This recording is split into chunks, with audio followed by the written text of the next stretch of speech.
सारा भारत वर्ष रे यशस्वी प्रधानमंत्री नरेंद्र मोदी जी नेतृत्व रे आमे वन नेशन वन हेल्थ कार्यक्रम बहुत शीघ्र लागू होगा जाउछि एवं इथिरे ABDM Ayushman Bharat digital mission माध्यम रे आमे आरोग्य सेतु 2.0 गोटे आप लॉन्च कराई नेशनल हेल्थ अथॉरिटी तरफ से आपण माने स्कैन एंड शेयर कॉन्सेप्ट अच्छी जो थे कि आपण कहतली जे गोटे धरंतु गोटे प्रेस्क्रिप्शन देले डॉक्टर ताकू शेयर कर डिजिटल लकर माध्यम आम रखिपर एवं फैमिली हिस्ट्री सहित सब जना पर आ गोटे बहुत शीघ्र आम गोटे आप लॉन्च करने को जाऊँ ओडिशा प्रदेश रे एवं एबीडीएम माध्यम रे जे डॉक्टर माने डिजिटल प्रेस्क्रिप्शन कॉन्सेप्ट आड़ को जीवे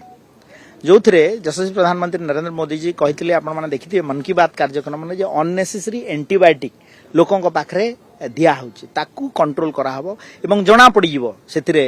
जेतुरे प्रेस्क्रिप्शन लिखा हबो जे एंटीबायोटिक लिखिचंती ना आउ कोन लिखिचंती एवं ताकू मध्ये कंट्रोल करिया पई सरकार के तरफ व्यापक प्रस्तुत करा जाउची। तो आज आमे समस्त आईटी एवं टेक्नोलोजी को व्यवहार करी स्वास्थ्य सेवा को आगु को नेवा पई समस्त चेष्टा जना पड़िबो सेटा आमे लॉन्च कला बेले आपण डिटेल पुणी आपन को बतेबो किंतु एबे आरोग्य सेतु 2.0 रे आपण समस्त को भी अनुरोध करिवे आपण ताको डाउनलोड करंतु एवं आपण को नियर बाय कोठी माने हेल्थ प्रोफेशनल अछंती कोठी हॉस्पिटल अछि कोठी डॉक्टर अछंती माने मेडिसिन स्टोर अछि कोठी आपनकर लैब टेक्नीशियन अछि तांको भी जना पड़िबो एवं तुरंत से कॉल जीवो आपण से ऐप माध्यम। Thank you. भद्रक भी जाउछे आज रिव्यू अछि सर बन्या पे वरिष्ठ डॉक्टर को भी 3 जिला दायित्व दिया छै होइजार सर बन्या परिस्थिति सर के संविधान आपण देखो निश्चित भाव रे बन्या रे दीटा विशेष करी हेता एवं बन्या रे गोटे हला जे आमे साप कामुडा एवं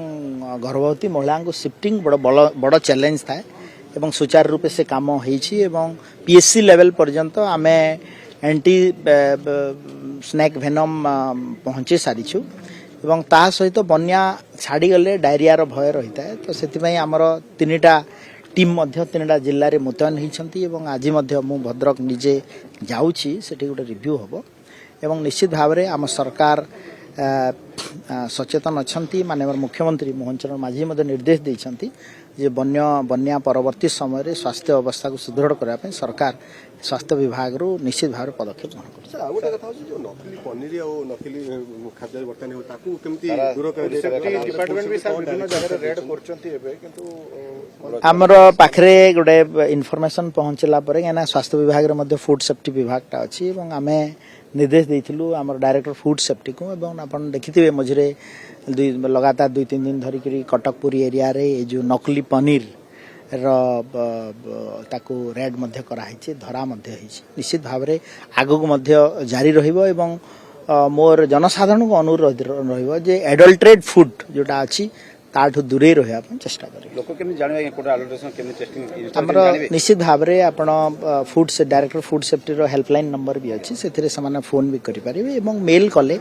आमे तार विभिन्न स्टैंडर्ड रो मान अछि ताकू निश्चित जना सर केमिकल मिसा खाइबा स्वतंत्र अधिवेशन पै सर दाबी करछन विरोध आपण भेटिछि राज्यपाल को भेटिछि आपण देखंतु एई ऊपरे विधानसभा तो हमर एबे